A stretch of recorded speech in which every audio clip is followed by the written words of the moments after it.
Só colocar o terno.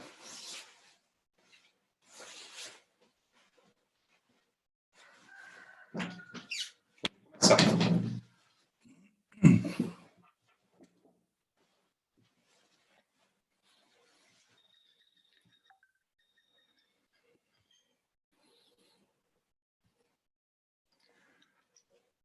Bom dia, igreja, tudo bem com vocês? Estamos aqui para mais um culto online, ao vivo. Estamos aqui transmitindo desde casa. E aqui atrás eu tenho um fundo virtual que tem tudo a ver com o dia de hoje. Hoje nós estamos fazendo 167 anos, hein? A maior escola do mundo, a Escola Sabatina. Ela está celebrando hoje 167 anos de existência. Uma escola que tem vindo a fazer a diferença na vida e na prática do povo de Deus escolhido para pregar a mensagem do fim a todos os moradores dessa terra. Nós precisamos estar bem instruídos e devemos estudar então essa lição que traz para nós muitas bênçãos, traz para nós aprendizados não apenas teóricos, mas aprendizados que podem se tornar práticos na nossa vida se permitirmos que o Espírito Santo haja em nossos corações, né? Toda essa base teórica que a gente aprende é justamente para ter um forte fundamento, né? E podermos, então, de alguma forma, praticar tudo aquilo que nós aprendemos, né? A lição dessa semana, desse trimestre, aliás, está uma bênção, né? Hoje vamos estudar sobre a família. Já vamos estudar. Primeiro eu gostaria de passar uns videozinhos aqui para vocês. Vou pedir para minha esposa passar o vídeo da homenagem dos 167 anos da Escola Sabatina. Então, já vamos estar assistindo esse vídeo. Ela está me ajudando ali do outro cômodo da casa. Enquanto isso, nós vamos fazer uma oração para começar, né? Eu estou aqui meio... aqui achei o link. Vou tentar acompanhar pelo YouTube aí o chat, né? Nós não teremos muita gente hoje, porque estamos com 4 igrejas abertas. Hoje nós vamos estar com 3 Corações. Bom Pastor vai estar realizando uma atividade especial do Dia das Crianças lá na igreja, vai ser uma bênção. Desde já, animo os irmãos, serão tomadas todas as precauções lá. Então, pode ir e desfrutar do Dia das Crianças que vai ter ali, tá bom? Estamos com a Igreja do Bom Pastor. A Juliana está me avisando que o vídeo já está pronto. Estamos com a Igreja do Bom Pastor aberta, central. Hoje vai estar abrindo Monsenhor Paulo também. Monsenhor Paulo já devem estar começando as atividades agora. Um culto mais breve, um culto mais objetivo, né? Escola Sabatina, um sermão, uma coisa mais rápida, para não aglomerar muito tempo, certo? Com os espaços direitinho. Temos também a Igreja de Lambari aberta. Então, estamos com 4 igrejas abertas. Abraços para os irmãos, então, de Carmo da Cachoeira, de Lambari, de Monsenhor Paulo, Campanha, Cambuquira, São Gonçalo Sapucaí, e daqui de 3 Corações. Vamos assistir o vídeo, então? Preste atenção.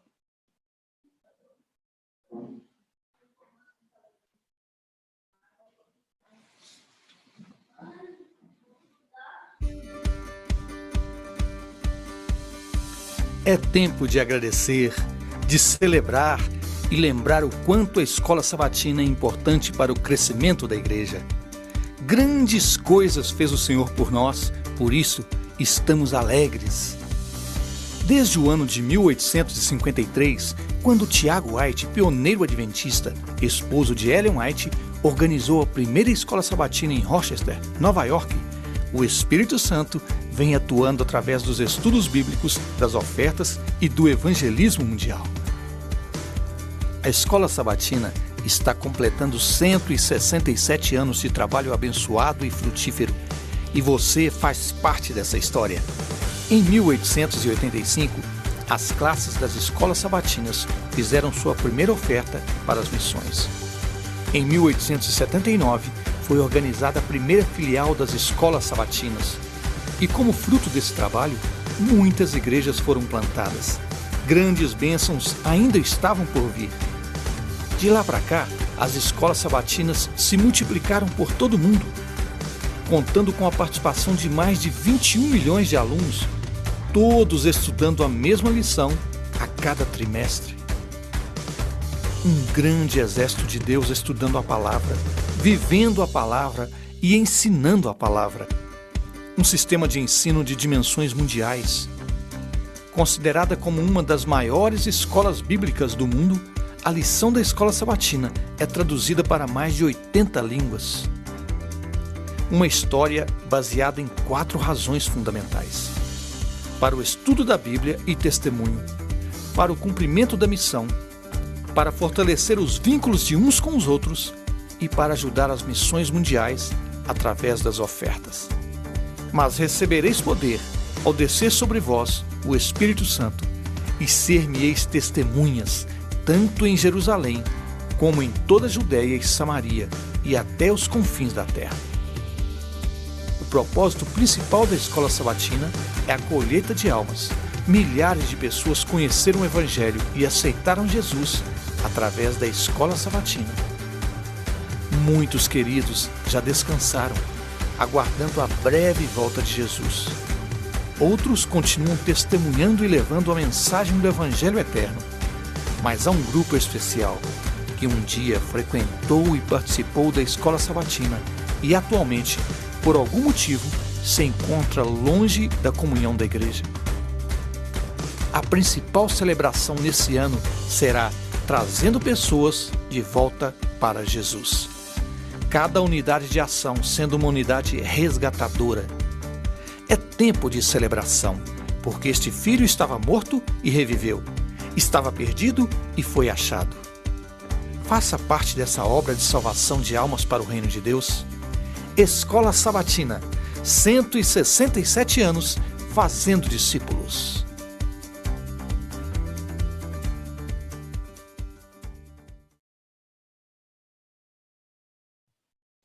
Muito bom, parabéns então à Escola Sabatina. Esse vídeo vai estar sendo passado em todas as igrejas que estarão abertas, né?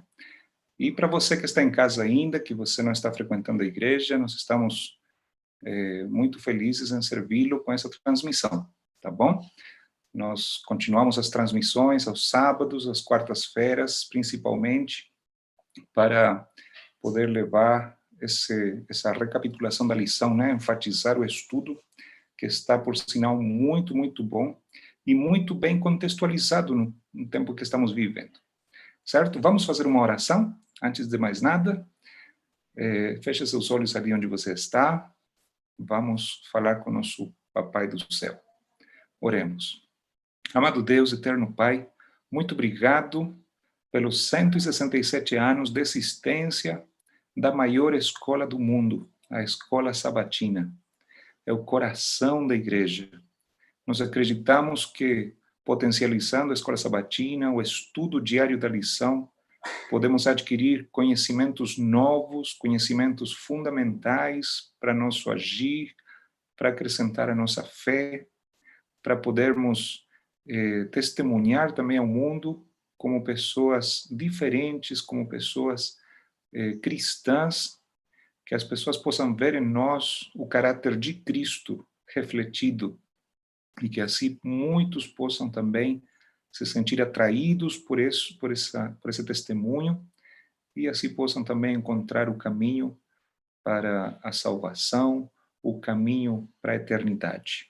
Que o Senhor abençoe o estudo dessa lição, o repasso, a recapitulação dessa lição, que nos dê claridade nas palavras e o Santo Espírito possa ser o nosso professor. Muito obrigado por tua palavra, a qual vamos estudar nesse momento. Em nome de Jesus. Amém. Amém. Muito bem, amigos e amigas. Nós acreditamos que estamos bem pouquinhos hoje sintonizando, está em transmissão reservada apenas para aqueles que receberam um convite, né? Se você acha que alguém precisa receber esse convite, é só copiar esse link que nós mandamos para você e replique aí para seus familiares, amigos que possam estar estudando essa lição.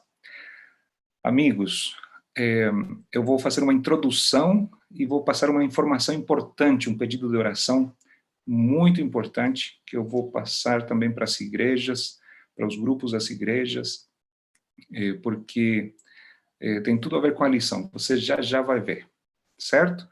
Vamos então, vou abrir aqui a lição para ficar olhando de frente para você. Eu estou aqui na CPB+, né? Mais CPB, mais.cpb.com.br. Né? Ali você pode estudar também a sua lição. Eu vou colocar aqui de frente para mim, para eu poder estar olhando para você. Certo? O estudo dessa semana leva por título A Família. A Família. Né? Já é o segundo estudo da nossa lição, desse último trimestre de 2020. E o verso áureo dessa semana foi um provérbio que é um dos meus preferidos. Na verdade, eu falo meus preferidos, mas todos os textos que estão na Bíblia, que traz sabedoria para nós, são os nossos preferidos, né? Filho meu, ouve o ensino do teu pai e não deixes a instrução da tua mãe. Aproveito de mandar um abraço, um beijo para meus pais, que com certeza devem estar assistindo, ainda não conferi, mas se eles estiverem por aí, eu mando um grande beijo para eles, né? Filho meu, ouve o ensino do teu pai. Quantas coisas meu pai me ensinou, né? Quão bom é ouvir o conselho de um pai, sobretudo quando esse pai é temente a Deus. Quando o pai da gente é temente a Deus, nós temos garantido, né, se nós formos obedientes a esses ensinamentos, um futuro melhor, inclusive melhor do que o presente deles, né? Porque os pais, eles vão trazendo na bagagem, na experiência, coisas importantes que ajudam a gente a encontrar o caminho mais fácil. É como o que se fala hoje de mostrar o caminho das pedras, né? Você já viu o tanto de propaganda que tem aí para você ficar rico? E as pessoas se prometem o caminho das pedras, né? Ao invés de você entrar na água, se molhar, ou às vezes se afogar no meio do rio, eles te prometem mostrar o caminho das pedras para você ir passo a passo e atravessar esse rio. Né? É uma analogia muito bonita, muito perfeita, né? Para quem já passou por uma experiência de vida e quer te deixar o caminho mais fácil. Assim também nossos pais, né, ao conhecer tanto as coisas boas quanto as coisas ruins, as experiências que eles passaram, eles, para os seus filhos, tentam mostrar o caminho das pedras, o caminho mais fácil a ser seguido. E depende da obediência do filho, se dar bem, então, nessa vida, atravessar esse rio de uma forma saudável, certo? E eu quero agradecer, então, pela formação que meu pai me deu. Não tem formação acadêmica, não tem formação escolar maior do que a formação que a gente adquire pelos pais, diretamente dos pais, sobretudo quando eles são tementes a Deus. Tem muitos pais que não são tementes a Deus, que também pode dar de uma forma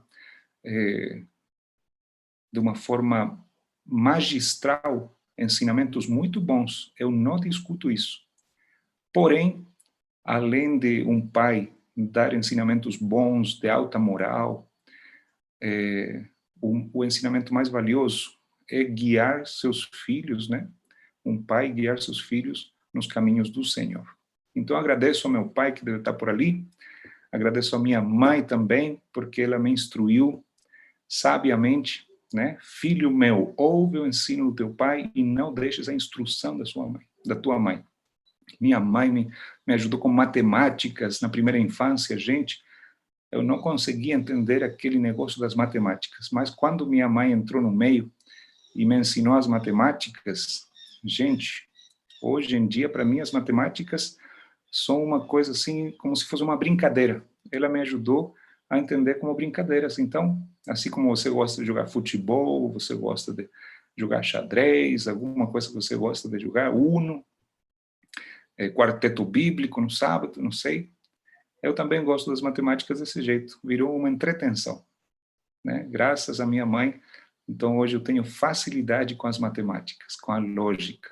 E também você sabe que o amor, o carinho, a parceria de uma mãe, isso estabiliza os sentimentos de um filho, as emoções. E está comprovado cientificamente que as matemáticas estão ligadas à parte emocional da criança. Então, mãe, já vai um conselho aí para você. Se seu filho está indo mal em matemática, talvez precisa um pouquinho mais de carinho, um pouquinho mais de mimo, né? Um pouquinho mais de atenção. Mas vamos lá. Desde os tempos antigos, os fiéis de Israel haviam dado muita atenção à educação dos jovens, né? O Senhor providenciou instruções, né, para os pais de como agir com as crianças. E estudando a lição dessa semana, nós fomos levados a ler Gênesis, né? Gênesis, o capítulo 1, o capítulo 2. E quando você lê o Gênesis, capítulo 1 e 2, é como se um pai estivesse contando para seu filho. E nós sabemos, né, que antigamente não existia a Bíblia, né, no Gênesis, nos primeiros anos dessa história, eram os pais que passavam para seus filhos os ensinamentos da criação, os ensinamentos do primeiro dia, segundo dia, cada dia que ia sendo criado. É como uma narração de um pai para um filho.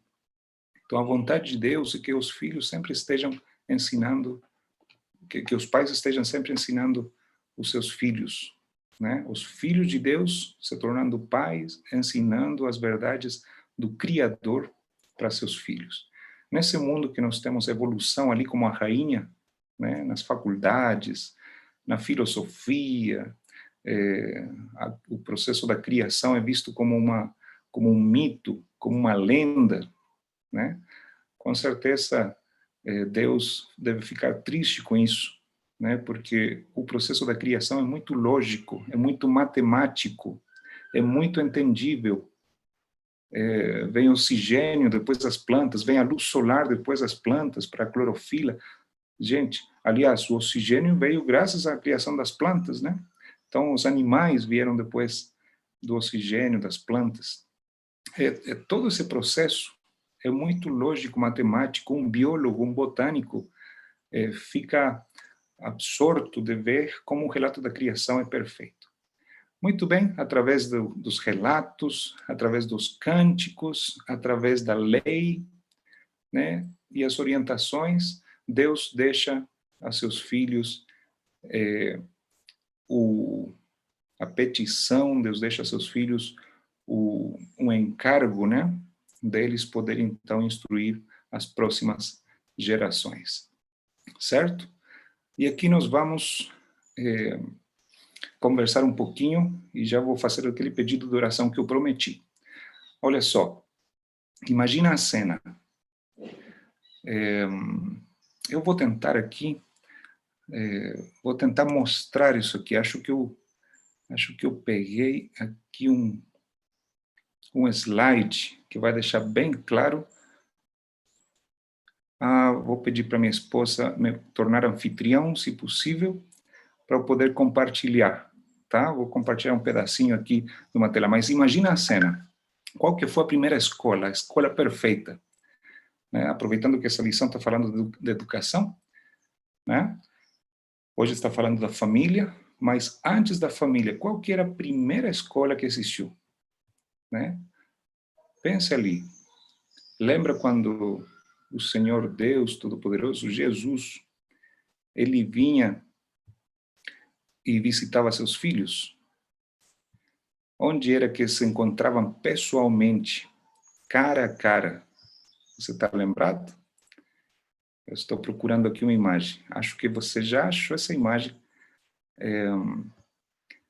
E você já deve estar ali bem informado. Deixa eu ver se eu acho aqui. Vamos ver se eu consigo te mostrar qual que foi a primeira escola. Então, achei aqui. Vamos ver se consigo ampliar aqui, deixar bonitinho para você ver. Vou tentar compartilhar aqui. Então, a primeira escola que nós temos referência na Bíblia é esse momento ali.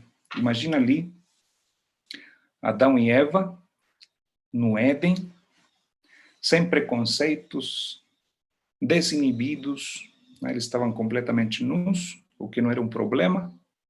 A vontade de Deus é que nós vivamos desinibidamente, que nós não escondamos nossa vida dos outros. A vontade de Deus é que sejamos sinceros, transparentes, né? E ali estava Adão e Eva aprendendo aos pés de Jesus. Aprendendo aos pés de Jesus. Olha que escola ideal. E aí Jesus, com certeza, ensinando todos os mistérios desta vida, né? Mas passou pouquinho tempo, e assim como esse ano, lembra que esse ano começou o ano escolar, passou um pouquinho tempo, e essa escola foi fechada. E eu vou mostrar aqui, então, um outro slide, a ver se vocês me entendem direitinho aqui. Por uma questão pedagógica, né? Estamos na escola, a escola sabatina, a maior escola do mundo. Olha só, está até traduzido aí para você, que eu peguei do Crescer Mais, né? Daquela escola sabatina, escola sabática, né? Em espanhol. Aí está com a legenda. Com a entrada do pecado, a escola original teve que ser fechada, né? A Eva foi lá dialogar com a serpente falou que não vai morrer, porque Deus até o diabo sabe que Deus é misericordioso, né? Então, veja bem como o diabo enganou a Eva, né? E Eva, consequentemente, levou o fruto para Adão comer, e entrou o pecado na humanidade. Foi o dia mais triste da história da humanidade, desse relacionamento entre Deus, o Criador, e a criatura. Jesus, com certeza, aquele dia deve ter ficado muito triste. Mas já existia um plano, certo? Não estava tudo perdido. Mas a escola do Éden foi fechada. A escola do Éden foi fechada. E tem mais um slide que vou ver se encontro por aqui rapidinho. Aqui esse slide está bem claro para você entender o que a lição está falando essa semana. Olha que interessante. Nesse slide está ali como a primeira escola foi fechada, medidas foram tomadas, né? A educação agora foi para onde? A educação foi agora para dentro de casa. Qualquer semelhança, uma mera coincidência, será? Olha o que essa pandemia pode nos ajudar a entender. O pecado vírus, digamos assim, né? O coronavírus fechou as escolas, mandou todos os alunos para estudar aonde? Em casa. Hoje em dia nós vivemos essa técnica do homeschooling, né? A casa feita uma escola, os alunos estudando nos seus quartos, na sala, aqui em casa, todos os dias, de segunda a sexta, nós estamos cada um numa telinha. O Pedrinho está com a dele, o Hugo está num computador, o Emanuel numa outra tela, no outro computador, eu estou com o meu e a minha esposa com dela. Fora dos celulares que a gente vai atendendo às necessidades do dia a dia, né? Então, pelo menos 7 aparelhos dentro de casa. É uma loucura. Computadores mais velhos que foram ficando para trás, hoje foram todos reativados e estamos aqui nos virando, né? Estamos aqui na prática do homeschooling, né? Praticamente, né? O EAD, Educação à Distância, o AVA, Ambiente Virtual de Aprendizado. Estamos aí, né? Fazendo o nosso melhor, aprendendo, né? Como família, dentro de casa. Olha que semelhança, gente. Quando Adão e Eva, eles estavam na gloriosa prática de aprender com o próprio Criador, o Criador mostrando como é que criou a luz, como é que ele separou a luz das trevas, como é que separou as águas das águas, as águas de cima, as águas de baixo, águas evaporadas constantes, águas estacionadas nos mares, e os afluentes e rios e nascentes. Gente, imagina que aula fantástica. Mas com a entrada do pecado no planeta, essas aulas tiveram que ficar virtuais. Essas aulas tiveram que ir para dentro de casa. Adão e Eva tiveram que sair porque o colégio estava fechado, o Jardim do Éden agora tinha, né, anjos com espadas cuidando, não podia mais entrar ali pelo seu próprio bem, né?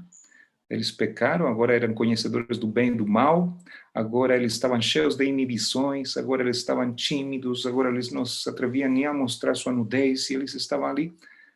Então, pelo bem deles, eles não podiam mais frequentar a escola que agora estava fechada. E ali, então, vem agora uma missão de eles começar na sua parentela, né, agora nos seus descendentes, a inculcar a vontade de Deus através do aprendizado e da experiência que eles tiveram, tanto com o bem e com o mal. Agora eles precisam educar e contar aquela maravilhosa promessa contida em Gênesis 3:15. Eu vou ler o texto de Gênesis, capítulo 3, e o versículo 15. Diz assim: porém inimizade entre ti e a mulher, entre a tua descendência e o seu descendente. Este te ferirá na cabeça e tu lhe ferirás no calcanhar. Aqui nós temos a primeira promessa messiânica. O Senhor Jesus se ofereceu voluntariamente para executar o plano da salvação. E a promessa está ali, em Gênesis 3:15, onde a semente da mulher viria um dia para esmagar a cabeça da serpente. A semente da mulher é Cristo, a serpente é Satanás. Né? Enquanto Satanás, a serpente, mordia o calcanhar de Cristo, que se cumpriu no momento da cruz, enquanto a cruz matou o nosso Senhor Jesus, no terceiro dia, com a ressurreição de Cristo, foi esmagada a cabeça da serpente, a promessa foi cumprida, e agora nós temos salvação e vida eterna. Na época de Adão e Eva, eles contavam isso como um futuro distante. Agora, hoje, nós estamos do outro lado da moeda. Nós contamos o sacrifício de Cristo para nossos filhos como algo que foi no passado, mas que se concretiza dia a dia em nossas vidas. A salvação, a justificação pela fé, o processo de santificação. Gente, que coisas lindas para ensinar para os nossos filhos. A criação, contar a história toda, desde a criação até o fim, não do mundo, né? Porque o mundo ele vai ser purificado, mas vai continuar pela eternidade depois renovado. Todas as coisas serão feitas novas. O processo da criação, eu tenho no meu entendimento que vai ser feito nas nossas narinas, né? Quando sairmos pelas portas da cidade santa, depois da purificação desse mundo, depois de 1000 anos passeando pelas estrelas, por outros mundos não caídos, nós vamos chegar a essa terra, ela vai ser purificada por fogo, e logo após virá uma nova criação. E eu almejo por esse momento, eu quero ver como é que Deus faz para criar. Já pensou? Passe para seus filhos tudo isso que estamos falando aqui. Que coisa boa. Nós estamos agora em casa, na família, a escola da família. Vamos lá, essa foi uma introdução. Mas veja bem, eu vou te falar aqui agora, vou parar de compartilhar aqui. Muito bem, acho que você está me vendo aí. Eu estou aqui com um pedido de oração do nosso pastor presidente, pastor Eduardo. Ele pede para a gente orar por um propósito. Olha, o Supremo Tribunal Federal, nesse dia 14 de outubro, tem uma pauta de julgamento sobre a guarda do sábado. E nós estamos nesse tempo em que os professores estão trabalhando dia a dia ali nas suas casas, fazendo aulas virtuais, fabricando aulas, né? se renovando, se reinventando para poder cumprir suas funções como professores, né? E vai ser, então, nessa dia 14, terça-feira, né? Não, quarta-feira, dia 14 de outubro, é isso mesmo, na quarta-feira, vai ser estudado, né, uma matéria com repercussão geral. O que for decidido ali vai para o parâmetro para todas as... vai ser um parâmetro para todas as ações judiciais em relação a trabalhar ou não aos sábados. O que acontece? Se assim que sair a vacina, ou assim que for liberado para as escolas começar a funcionar, muitos dos professores das escolas públicas, muitos funcionários também da área, os auxiliares das escolas públicas, faculdades, enfim, eles vão estar submetidos a recuperar aulas, né, a fazer um a mais, e esse a mais vai ser feito aos sábados, né? Então, esse é um assunto que vai ser posto em pauta essa quarta-feira no Supremo Tribunal Federal, que vai afetar o Brasil inteiro, e ali está se pedindo a consolidação, né? Está se pedindo o direito daqueles que guardam o sábado poder se abster de trabalhar no sábado. Então, isso já aconteceu em São Paulo, como estado, já aconteceu eu não tenho linguagem judicial, né, mas já foi feita essa concessão para nossos irmãos, irmãs, que trabalham na rede pública, enfim, de educação, ou também de outras áreas, né, para eles não terem que trabalhar aos sábados, né, podendo eles trabalhar horas extras ou servir em outros momentos, para não prejudicar a sua adoração, certo? A adoração a Deus no dia de repouso.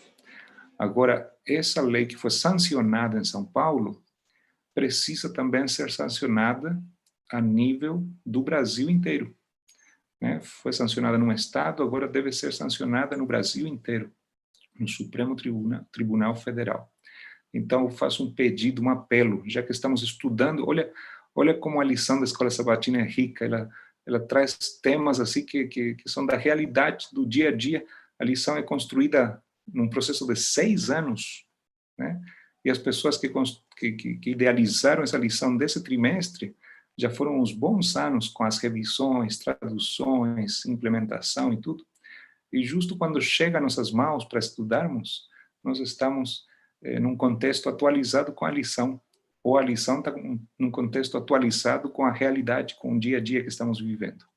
Então, eu peço oração, amanhã vou repetir esse pedido, na quarta-feira também nós vamos estar orando para agradecer, porque na quarta-feira seguramente já vai estar a resolução já pronta, né? Nós vamos ver. Então, vamos orar esses dias fortemente, intercedendo para que nossos irmãos que dependem dos seus trabalhos possam ser protegidos por uma lei federal que ajude a eles a não ter que trabalhar nesses dias. Ok? E também oremos para que nossos irmãos, né, todos aqueles que formos ou forem ajudados por essa lei, também sejam proativos, né, que sejam bons testemunhos, cada um em seus trabalhos, porque assim, quando a gente é um bom funcionário, um bom servidor público, jamais alguém vai aumentar um fardo em cima de você, ou jamais alguém vai te negar uma disposição que você precisar, ok? Então, vamos orar fortemente, vamos orar com devoção a nosso Deus, já oremos com fé. O que significa isso? Oremos agradecendo de que isso aí já é uma bênção real, ok? Assim como Jesus orava, Jesus agradecia, obrigado, Senhor, por escutar a minha oração. Lázaro, sai fora.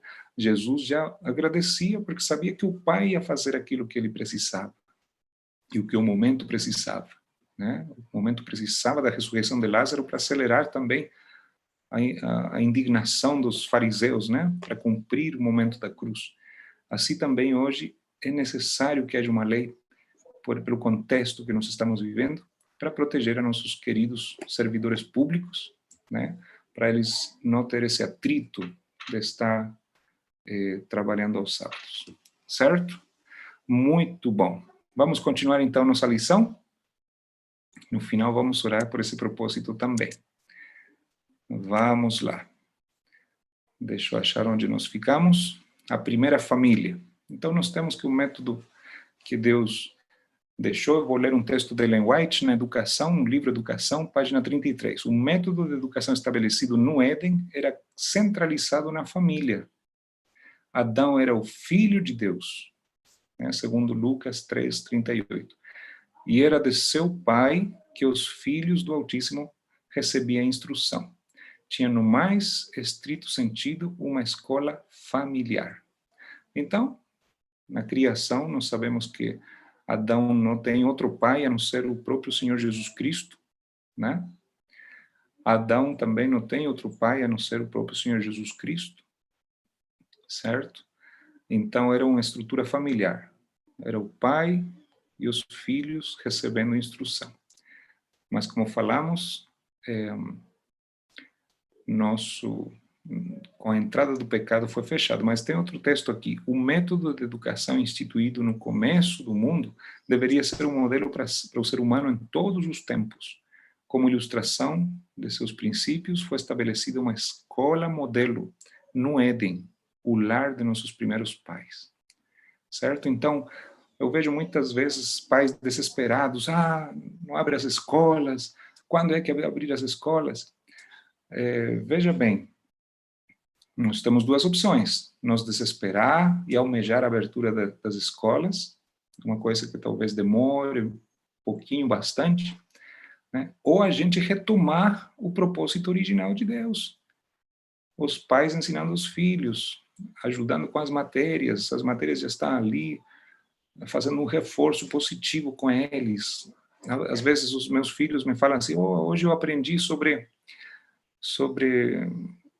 enfim, a gravidade.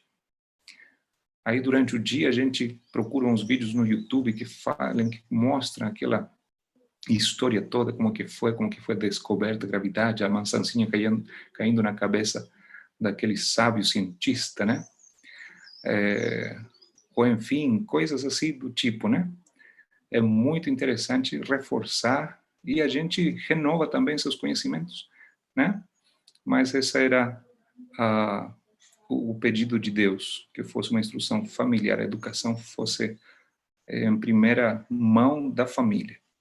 Isso não garante que todo filho vai sair bonzinho, né? Gênesis capítulo 4, de 1 a 4, diz que Caim e Abel trouxeram suas ofertas ao Senhor, né?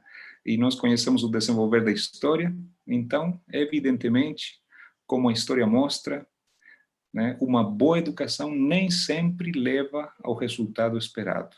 Olha só, Caim matou seu irmão Abel, né? Eles foram criados dentro da mesma família, sabendo quais que eram as ofertas agradáveis ao Senhor, mas quando o Senhor se apresentou e pediu ofertas, aí um deu daquilo que ele achava melhor, e o outro foi obediente e fez aquilo que Deus tinha ensinado aos seus pais, né? O dia que ele vestiu Adão e Eva com peles de cordeiro, como lembrança memorial de que um dia Jesus morreria pelos pecados dos seus pais, então essa seria a oferta que devia ser levada, independentemente da sua função. Independentemente que Abel era pastor de ovelhas e Caim era agricultor, Caim não tinha o direito de levar as primícias das coisas que ele cultivava. Ele tinha o dever de levar também um cordeiro, sacrificar um cordeiro, conversar com seu irmão, talvez trocar por uns tomates, umas verduras. Irmão, vamos fazer um negócio aqui, você me dá um cordeiro porque eu preciso levar sacrifícios a Cristo. Né? E o verdadeiro holocausto era um cordeiro sacrificado que lembrava daquela substituição preciosa que Cristo iria fazer no futuro, né? Os dois foram ensinados a fazer o correto perante a presença de Deus, mas Caim se mostrou altaneiro cheio de orgulho, cheio de ego. Eu vou levar o que eu quero, não aquilo que Deus pediu. Que lição tremenda, né? Do que não se deve fazer, né? Mas, enfim, olha só. Primeiro casal, primeira família, recém-formados das mãos de Deus, só que por causa do vírus do pecado, né? Eles terminaram fazendo uma escolha errada, e não tão só uma escolha errada, mas essa escolha trouxe uma sequência de escolhas erradas. Deus até advertiu a Caim, falou assim: Caim, o pecado já se aporta, o pecado está ali. Mas Caim não, mesmo advertido pela própria voz de Deus, não ouviu a voz de Deus, não obedeceu a voz de Deus. Lembra do texto áureo? Obedece, escuta a voz do teu pai, obedece o conselho da tua mãe. Né? E Caim, ele foi e matou seu próprio irmão. Que coisa horrível, né? Isso foi o que aconteceu com Caim e Abel. Foram educados na mesma família, porém, isso não foi garantia de um resultado positivo para os dois. Vamos lá? Vamos dar um pulo agora à infância de Jesus. Amigos, aqui não tem muito que comentar, né? Quem foi a primeira professora? Quem foi o primeiro professor de Jesus, né? Deus escolheu a José e a Maria, né? Maria e José, eles foram seus primeiros professores, sem dúvida, os melhores que poderiam ter sido, né? Maria, ela é uma mulher fantástica. Eu já preguei algumas vezes na frente de católicos, né, numa instituição que a maioria eram católicos. Eu preguei sobre a sumidade que é aquela mulher chamada Maria, né? Imagina uma mulher novinha, né, que desde adolescente, né, ela estava ainda na adolescência e foi chamada por Deus para ter a missão mais importante que qualquer ser humano poderia ter tido, né? Não foi o Daniel o profeta, não foi João o profeta, não foi Elias fazendo descer fogo do céu. A missão mais linda foi dada para uma mulher. Ela foi a progenitora de Jesus, né? Olha que coisa maravilhosa. Desde a adolescência, uma mulher com pureza, com caráter, né? Coisa rara de se ver por esses dias. Em nossos dias, nós temos tanta poluição na cabeça dos nossos adolescentes, e isso não depende, aí, agora, alguns pais culpam a escola, né? Ah, graças aos amiguinhos da escola, Gente, a missão dos pais é manter os seus filhos, mesmo na adolescência, com uma pureza tal que eles possam também ouvir a voz de Deus. Né? A poluição que o mundo oferece nos escurece, né? Deixa escura a vontade de Deus para nossos filhos. Né? Os entretenimentos que a gente oferece para nossos filhos podem ocultar, pode abafar a voz do Espírito Santo no ouvido do seu filho. Né? Então, precisamos prestar muita atenção nisso. Maria, falar um pouquinho de Maria, né?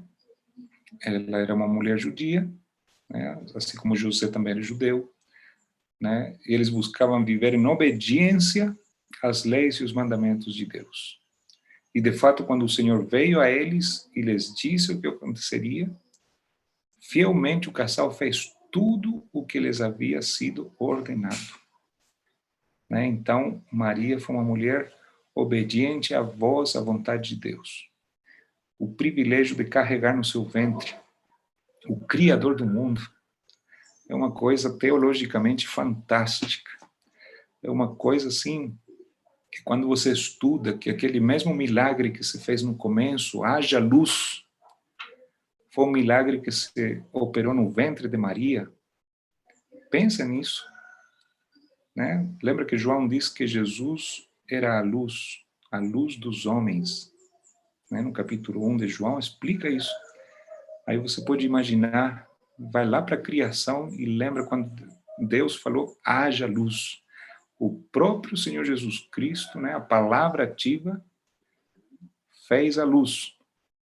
Agora, essa palavra ativa, criadora, João diz que o verbo se fez carne e habitou entre nós. E vimos a sua glória, e ele era a luz do mundo, ele era a luz dos homens. Gente, isso aí é fantástico. O que aconteceu no ventre de Maria, no dia da concepção virginal de Maria, foi o mesmo milagre operado quando Jesus falou, haja luz, né? Jesus veio e se encarnou de maneira milagrosa, né? E eclodiu ali o Salvador do universo, agora não mais como apenas Deus, digamos assim, apenas se se pode dizer assim, mas agora o próprio Deus do infinito se fez 100% homem, né? Que coisa maravilhosa. Mas, enfim, em relação à educação que ela e seu pai, que ela e José, Maria e José deram a Cristo, eu vou ler aqui um pedacinho, diz assim, Desejado a todas as nações, na página 70, melhor biografia de Cristo, se você quiser entender quem realmente era Cristo, leia a biografia de Cristo. O livro Desejado a todas as nações é o livro mais lindo, mais apaixonante que você pode ler. Na página 70, diz assim, o menino Jesus não recebeu instruções nas escolas das sinagogas. Seu primeiro professor humano foi sua mãe, dos lábios dela e dos escritos dos profetas. Ele aprendeu as coisas celestiais. As próprias palavras por ele ditas a Moisés para Israel foram então ensinadas no colo da sua mãe. Ao avançar da infância para a juventude, não procurou as escolas dos rabinos. Não necessitava da educação obtida de tais fontes, pois Deus era o seu instrutor. Deus, através de Maria, era o instrutor de Cristo. Certo? Olha que bacana, né? A educação em casa, gente. Tem gente desesperada. Não acho a hora que meu filho vai para a escola. Gente, se cada pai, antes de se tornar pai, pensasse na responsabilidade que tem de criar os filhos, isso que se chama planejamento familiar. Eu faço um apelo aqui aos solteiros que estiverem assistindo aí, antes de você casar, antes de você, né, pensar em ser pai, você precisa entender a tua responsabilidade em relação aos teus filhos. Você é o professor que Deus colocou para seu filho. A gente termina terceirizando a educação, mas isso não é a vontade de Deus. Faça você leituras, se possível, estude educação, de alguma forma. Hoje em dia nós temos como estudar à distância educação. Se você já tem uma formação, se você é engenheiro, você pode fazer uma segunda formação em um ano só.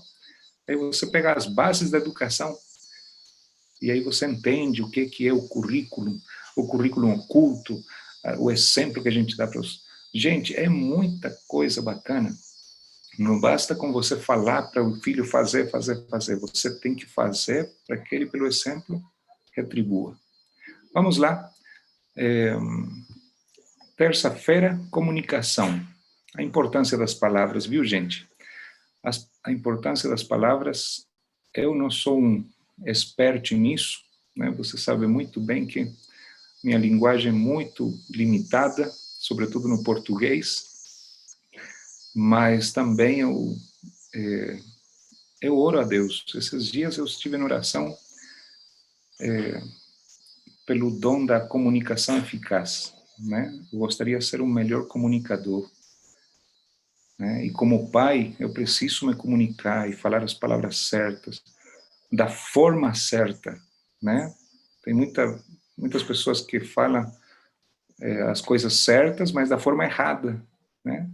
Eu quantas vezes fiz isso também, né? Tipo assim, exagerando, né? Eu te amo, né? Ninguém suporta alguém falando eu te amo. né? O te amo tem que ser de uma forma carinhosa, sentida, né? Então, a comunicação eficaz entre o professor e o aluno provoca um aprendizado mais profundo. A comunicação, ela precisa ser de uma forma sentida, porque ela atua a nível emocional, certo? A comunicação mexe com as emoções, a forma como nós falamos mexe com as emoções. Então, nós precisamos desenvolver isso como pais. Os filhos também devem desenvolver isso como filhos aos seus pais, né? Tem muitos filhos que tratam rispidamente seus pais, e alguns deles, olha, alguns deles não foram tratados com rispidez, mas por um ou outro motivo, por alguma influência, eles se sentem no dever de tratar os pais de maneira errada. Nós precisamos praticar o respeito mútuo. Nós precisamos desenvolver fortemente os relacionamentos familiares, certo? Com paciência, com amor, né? Renunciando ao ódio e à maledicência, né? Palavrões, gente, vamos evitar todo tipo de maus exemplos. É complicado, a comunicação precisa haver muito domínio próprio, né? E eu peço a Deus para Ele me ajudar a vencer essa minha limitação, a comunicação. Vamos lá, quarta-feira, o tempo está passando super rápido. A função dos pais, né? Aqui nós temos aquele texto lindo de Efésios 6:4, um texto instrutivo. Em Efésios temos muitas instruções valiosas, tanto para os pais, para os filhos, para os velhos. Ali fala para os pais, olha, para os pais e para os filhos, né? Mas, enfim, para os pais principalmente, Efésios 6:4. E vós, pais, não provoqueis vossos filhos a ira, mas criai-os na disciplina e na admoestação do Senhor. Olha que coisa maravilhosa, né? Não provoqueis a vossos filhos. Será que podemos provocar os filhos? Sabe quando eu tive um cachorrinho? Eu tive 2 cachorros na vida. E depois eu não quis ter mais, porque eles duram menos que a gente, né? E eles vão morrendo e é uma tristeza danada. Aí eu lembro que quando eu brincava com o cachorrinho, se eu brincasse assim de brigar muito, ele ia ficando bravo, né? Ele ia ficando sem paciência até me morder, né? Assim também com os filhos, se a gente provoca os filhos, se a gente fica aí cutucando eles, submetendo a eles a relacionamentos assim tensos, você traz eles à ira, né? E eles terminam depois tendo um caráter, como nós chamamos, de pavio curto, né? Ou às vezes sem pavio, né? Igual fala o Dr. César, psiquiatra, né? Ele diz que às vezes a gente deixa ele chama as pessoas que têm pavio curto que não tem pavio nenhum, né? Tem gente que nem pavio tem, né? Então, como é que nós podemos inculcar nos filhos a bondade, a longanimidade, né? Que eles tenham paciência. Também com atitudes pacientes, com brincadeiras que desenvolvam a paciência, com trabalhos, né? Com, vamos dizer assim, obrigações que eles desenvolvam a paciência, né? Como pais, nós precisamos influenciar de maneira positiva o caráter dos nossos filhos, né? Se nossos filhos são irritadizos, é porque talvez a gente criou igual cachorrinho, assim, fazendo raiva neles até eles explodir, né?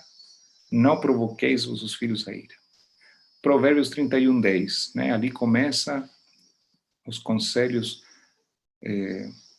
ao príncipe Lemuel, né? A sua própria mãe dá esses conselhos para o filho e instrui ele acerca da mulher virtuosa, né? Mulher virtuosa, quem achará? O seu valor muito excede ao de finas joias, né? A virtude nas pessoas. Aprendamos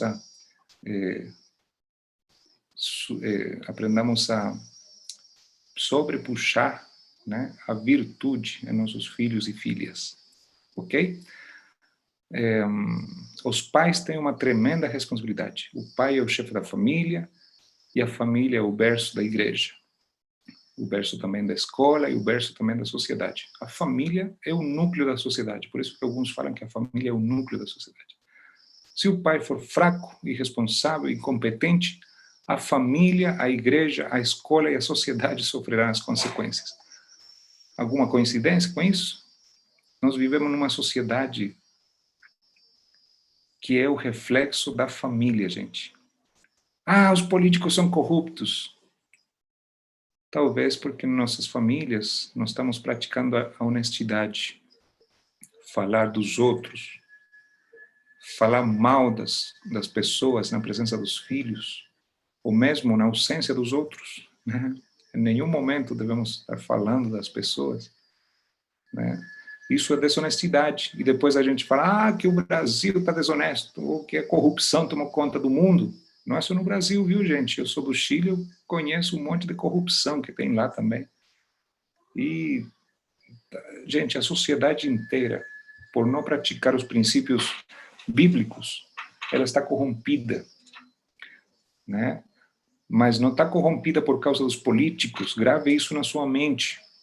Eles são apenas um resultado, uma consequência, um reflexo de famílias que educam errado seus filhos, de famílias que praticam a educação que Deus queria de maneira errada, né?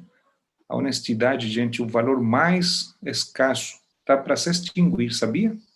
Né? Não tem aqueles animalzinhos que estão em risco de extinção? Pois é, a honestidade também.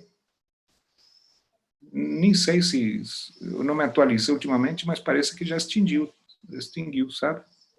Acho que não tem mais honestidade nesse mundo, mas eu, como força de expressão, eu falo, né? A honestidade acabou, né? E nós precisamos, de alguma forma, como filhos de Deus, como cristãos, retomá-la.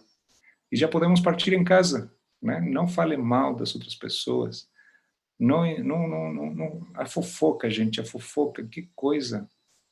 Isso está demais, demais, demais. E hoje vivemos no mundo dos fake news, né? As notícias falsas, você sabia que elas se espalham 6 vezes mais rápido do que uma notícia boa? As notícias ruins, as notícias falsas, as especulações. Viu? Eu recomendo aqui, eu estava na tentação de passar num domingo para todos os irmãos ver O Dilema das Redes. Você, se tiver Netflix aí na sua casa, assista hoje à noite. Não durante o sábado, não. Assista depois que as horas sagradas passarem, né? Hoje à noite, amanhã, em algum desses dias, no feriado. Assista junto com seus filhos, acima de 12 anos. Acredito que dá para eles entender perfeitamente. Com seus pré-adolescentes, adolescentes. Leve-os a refletir, assista O Dilema das Redes. Os próprios criadores do Facebook, da monetização do Facebook, do like do Facebook, os próprios criadores do e-mail, do WhatsApp, enfim, eles estão admitindo que criaram um grande monstro e que está fora de controle, né? Porque caiu nas mãos das grandes corporações. Eu estou dando spoiler aqui já. E qual que é a principal função? Por exemplo, antes, a função do like. Deixa um like. Enfim, isso aí está provocando hoje até suicídios de adolescentes, porque uma menina coloca sua carinha ali, inocente, a expõe, aí às vezes tem muitos likes, às vezes não tem like nenhum, e ainda fala assim, suas orelhas são grandes, você é uma orelhuda. Aí a menina se fecha. E aí a menina entra em depressão e termina até se dilacerando ou acabando até com a própria vida. Gente, nós vivemos num mundo desonesto. Nós vivemos num mundo em que as corporações querem teu like, Enfim, estou dando spoiler do documentário, mas assista, por favor. Se tiver acesso à Netflix, assiste aí o que a tecnologia, que é uma coisa boa, se tornou nas mãos das grandes corporações só para conseguir dinheiro através da tua navegação na internet. Né? Mas, enfim, nós não podemos nos submeter a todo esse império do capitalismo, do consumismo. Nós precisamos, como pais, orientar nossos filhos. Filho com celular, quando é que pode, pastor? Quando é que pode? De preferência, nunca, né? Celular na mão de criança, gente, eu fico horrorizado. Eu não gosto disso, eu acho... E olha que nós somos considerados uma família tecnológica, não é eu que estou falando. Mas algumas pessoas falam para nós que nós somos uma família tecnológica. Porque eu contei também na igreja esses dias, né, que para meus filhos jogar um videogame, eu coloquei uma regra que eles precisam primeiro criar um videogame para depois jogar. Então aí eles estão aprendendo linguagem Python, JavaScript, e eles criam seus próprios jogos e depois se divertem, porque fazem uns jogos melhores do que os que assistem. E eu fico impressionado como criança pode criar um jogo. E aí eu sou chamado de uma pessoa que tem uma família tecnológica. Olha só, eu mesmo tenho uma família tecnológica, eu oriento, e meus filhos, inclusive, eles não têm celular, mesmo o mais velho, que vai fazer 14 anos. Né? Ele recebeu uma vez um celular de presente, mas ele mesmo percebeu que estava ficando sem conversar com a gente, percebeu que estava ficando irritadiço, percebeu que não conversava mais com os irmãozinhos. Aí ele devolveu o celular e hoje ele se comunica com a gente, se diverte, a gente conversa, altos papos, a gente faz outras coisas, brinca, ok? Então, celular, gente, eu recomendaria só a partir dos 18. E olha lá, se eu não fosse pastor, se eu não dependesse de me comunicar tão assim incisivamente com as pessoas, nem celular eu tinha. É uma coisa assim que é desnecessária, né? Te deixa tenso, as notificações o tempo todo. Assista o documentário, por favor, e compreenda a sua função de pai. Não é para proibir, é para você primeiro entender e fazer seus filhos entender o risco que eles se expõem. Tá bom? Vamos avançar mais aqui. Quinta, para não esquecer, Deuteronômio 6, vamos abrir a Bíblia, esse é o texto que não pode ser deixado de ler na própria Bíblia. Eu tenho aqui na frente, no computador, mas eu gosto de abrir esse texto e ler uma e outra vez. Deuteronômio capítulo 6, ali recomenda ler o capítulo inteiro, né? Mas vamos ler só um pedacinho, tá bom? Porque o tempo está escasso, aí você lê depois o capítulo inteiro, por favor. Vocês estão escutando as cigarras? Está cheio de cigarro aqui nas árvores atrás de casa. Capítulo 6, vou ler o versículo 3 em diante. Eu vou ler desde o 1, né? Não vamos ler os 25 versículos, mas vamos ler um trechinho. Esse capítulo 6 de Deuteronômio é uma orientação preciosa para nós pais, para os filhos, para a família, como agentes de educação. Versículo 1, Deuteronômio 6. Estes, pois, são os mandamentos, os estatutos e os juízos que mandou o Senhor, teu Deus, para que se te ensinarem, para que os cumprisses na terra a que passas para possuir. Então, o povo de Israel estava prestes a conquistar Canaã, prestes a atravessar o Jordão, e Deus chama o povo e repete a lei. Por isso, Deuteronômio, né? Deuteros, outra vez, ou por segunda vez, nômio, lei. Né? Deuteronômio, por segunda vez a lei. Né? Então, aí, Deus chama todo o povo e fala assim, olha, versículo 2, para que temas ao Senhor teu Deus e guardes todos os seus estatutos e mandamentos que eu te ordeno, tu e teu filho, e o filho do teu filho, todos os dias da tua vida, e que teus dias sejam prolongados. Estou fazendo uma promessa, para você ter uma vida ampla, né, você precisa obedecer a Deus, guardar os mandamentos. E aqui que vem a Shema, né, o ensinamento mais profundo que o israelita podia receber. Ouve, pois, Israel, e atenta aos cumprires, para que bem te suceda, e muito te multipliques na terra, que mana leite e mel, como te disse o Senhor, Deus de teus pais. Muito se fala em sucesso hoje, aqui já fala para que bem te suceda. Né? A base do sucesso é obedecer a Deus. E aqui vem, então, a Shema, que é chamada, esse ensinamento para a educação contínua entre pais e filhos. Olha, ouve Israel, o Senhor nosso Deus é o único Senhor. Amarás, pois, o Senhor teu Deus de todo o teu coração, de toda a tua alma e de toda a tua força. Estas palavras que hoje te ordeno estarão no teu coração. Tu as inculcarás a teus filhos e delas falarás assentado na tua casa, andando pelo caminho, ao deitar-te, ao levantar-te. Também as atarás como sinal na tua mão e te serão por frontal entre os olhos. Gente, não pode usar joias, né? Mas os israelitas, eles usavam uma pulseira. Enquanto eu estudava teologia, eu lembro que eu peguei esse texto aqui e fiz uma pulseira com papelzinhos pendurando. Em cada papelzinho estava uma palavra grega escrita e atrás o significado da palavra. Então, eu me levantava, eu me deitava com esse negocinho ali, com essa pulseira. Eu ia pelo caminho, né? Como fala aqui, ao deitar-te, ao levantar-te, em todo momento eu estava estudando para aprender essas palavras diferentes, né? Palavras no grego.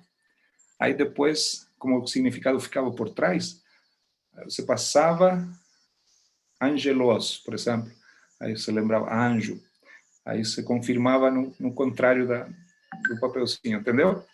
Então, para aprender inglês, para aprender outras línguas, dá para fazer também.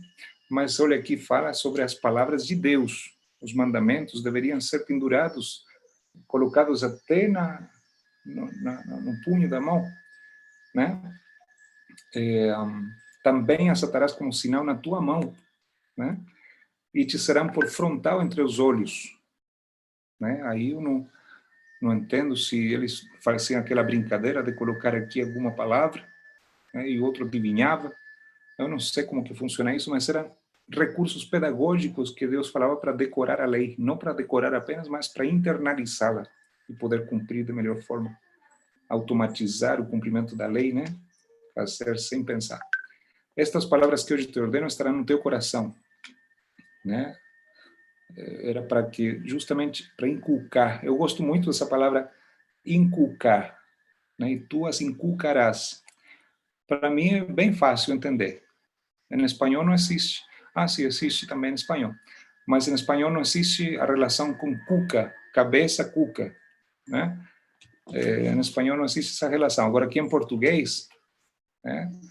Quando a gente quer inculcar alguma coisa, na minha cabeça vem uma definição assim imaginativa, né? Meter na cuca, né? Inculcar, né? Para meter na sua cuca as coisas tem que repetir, tem que falar com sentimento, com emoção, com comunicação eficaz, né? Para que o filho entenda que isso é importante. Não matarás. Não é apenas para decorar, é para entender que a vida é boa, que a vida é muito boa e temos que respeitá-la, né? Respeitar o direito dos outros. Ah, você está com medo do coronavírus. Qual que é o problema de ter medo, gente? É uma emoção, é um sentimento, enfim. É uma emoção, o medo é uma emoção. Não tem medo em você ter medo, ou seja, não tem problema em você ter medo do coronavírus. O medo nos leva a nos cuidar. O que temos que inculcar é que a vida é importante, devemos respeitar a decisão dos outros. Se você que está ali na sua casa não pode ir na igreja hoje, é por algum motivo. Você tem uma idade, talvez, que não permite ir. Você tem suas justificativas e eu preciso respeitar. Não posso te chamar de, você é um desigrejado, não quer ir para a igreja. Gente, respeito. O respeito, assim como a honestidade, parece que está em extinção. Mas vamos lá. Amigos, nós precisamos, já estamos encerrando aqui. E as escreverás nos umbrais da tua casa e nas tuas portas. Aí depois vem Deus lembrando, né, que quantas coisas ele fez pela nação israelita naquela época, né? Como ele os livrou, como ele os trouxe, como a geração deles vem desde Abraão, das promessas abrâmicas, se estendem para Isaac, Jacó, e agora eles estavam de frente para Canaã, e para herdar, eles precisavam estar educados, eles tinham que estar renovados. Quanto tempo eles estiveram presos no Egito, né? 400 anos. Foram uns 30 anos de paz, mais 400 anos de escravidão, né? Depois que José morreu, eles ficaram à mercê dos egípcios. E eles perderam sua liberdade. Eles não guardavam nem o sábado mais. E agora eles começaram a entender através de vários recursos pedagógicos. O maná, lembra que o maná caía só até na sexta, e na sexta eles podiam pegar porção dobrada. E aí eles foram retomando a santidade do sábado, retomando a santidade do respeito, a santidade da vida, retomando todos os ensinamentos que eram a vontade de Deus. Que nossas famílias possam ser luz, que nós possamos transcender ao momento em que estamos vivendo. Se você está chateado porque seu filho está em casa estudando, lembre-se que a vontade de Deus era que eles estudassem em casa, né? Que eles estudassem em casa, que você fosse tão preparada como mãe, assim como Maria foi preparada por Deus para ensinar o seu filho em todos os deveres e privilégios que ele tinha na época dele. Jesus aprendeu o Pentateuco inteiro de cor. 5 primeiros livros da Bíblia, ela ensinou aos rolos para Cristo Jesus, ele dava cátedras para os próprios fariseus lá no templo, aos 12 anos de idade. Então, a gente fica exigindo da educação, exigindo dos políticos. Vamos nos exigir um pouquinho a nós mesmos? Nós precisamos nos tornar professores. E em nossa simplicidade, às vezes, podemos ser melhores do que os professores instruídos por aí. Mas submetamos-nos à presença de Deus em nossas vidas, estudemos a palavra e passemos os conteúdos espirituais para eles poderem ser pessoas segundo o coração de Deus. Amém? Vamos terminar nosso estudo aqui com o último texto. Diz aqui, sobre os pais, no livro Educação, na página 267. Sobre os pais e mães recai a responsabilidade do primeiro ensino da criança, tanto quanto do ensino posterior. Né? Tem gente que fala assim, não, por isso é bom deixar a criança até os 6 anos em casa, porque aí forma o caráter. Sim, tem estudos que falam sobre isso, né? Estudos científicos que falam que até os 6 anos a criança deve estar na presença dos pais, né? Mas aqui também fala assim, tanto quanto o ensino posterior, ou seja, os pais somos responsáveis pelo que nossos filhos aprendem até eles se tornarem adultos, né? E a ambos os pais é urgentíssima a necessidade de preparo cuidadoso e completo. Então, o que está falando aqui? Que nós, pais, devemos nos preparar. Não é só ser pai, tem que ser professor pai, né? A gente, com toda a nossa indignidade, digamos assim, eu não me considero digno de um professor, né? Eu não tenho essa sensação que eu sou um bom professor. Mas, de alguma forma, sempre estou aprendendo, tentando ir um passo à frente para eles saber alguma coisa da minha parte. Mas, às vezes, eles se tornam professores meus, né? E isso não é negativo, né? É bom porque eles aprendem coisas e eu pergunto, como você sabe isso? Aí eles me ensinam e eu sei que quando eles me ensinam, eles estão reforçando o aprendizado deles, porque quando você ensina uma pessoa, você termina aprendendo mais, internalizando mais aquilo que você aprendeu. É um método de estudo muito bom. Então, não queira você ser sempre o que sabe tudo, né? Você pode falar, nossa, filho, de onde você aprendeu isso? Quando que você estudou isso? Aí ele vai te falar, hoje eu aprendi com minha professora, não sei o quê. E como que é? Aí você manifesta um pouquinho de interesse, aí o filho te ensina tudo que ele aprendeu. Aí você, se não sabia, você aprende. Se você sabia e tinha esquecido, você traz à memória novamente esse aprendizado. E você, sobretudo, reforça o aprendizado do seu filho.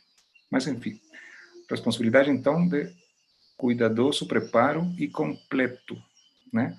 Antes de tomar sobre si as responsabilidades paternas, olha isso aqui, ó. Antes de tomar sobre si as responsabilidades da paternalidade ou maternidade, homens e mulheres devem se familiarizar com as leis do desenvolvimento físico.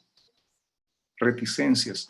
Devem também compreender as leis do desenvolvimento mental e do ensino moral. Por que a sociedade está do jeito que está? Tem gente se casando sem saber nada da vida. Antigamente, quando a gente casava, lia livros de relacionamentos, livros de paternalidade, planejamento familiar. Hoje em dia as pessoas se amam, acham que vão dar certo e se casam, mas não se preparam para ser pais, não se preparam para ser bons esposos, boas esposas. Vai de qualquer jeito, estamos na geração do qualquer jeito. Agora sim eu prometo que é o último. Livro Educação 283. Esse trabalho de cooperação deve começar com o pai e a mãe na vida doméstica. No ensino de seus filhos, eles têm uma responsabilidade conjunta, e agir junto deve ser seu constante esforço.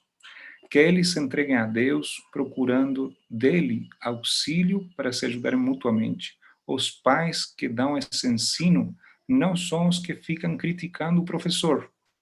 Compreendem que o interesse dos seus filhos e a justiça para com a escola exigem que, tanto quanto possível, eles apoiem e honrem aquele que participa da sua responsabilidade. Olha que interessante. Então, a postura em relação aos professores, os pais devemos ser cooperadores com os professores, não ficar criticando os professores. Muito bem, Deus abençoe a todos vocês, que possamos ter um ótimo sábado, feliz dia, ou feliz aniversário, né?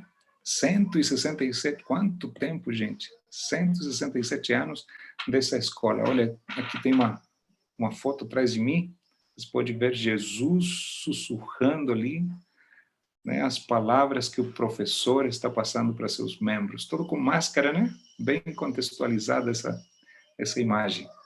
Que o Senhor nos abençoe, que possamos continuar estudando a palavra de Deus e tenhamos um ótimo sábado. Engatilhe agora no Novo Tempo, com certeza vai ter um sermão maravilhoso e a palavra de Deus vai ser enaltecida. Oremos? Amado Deus, eterno Pai, muito obrigado.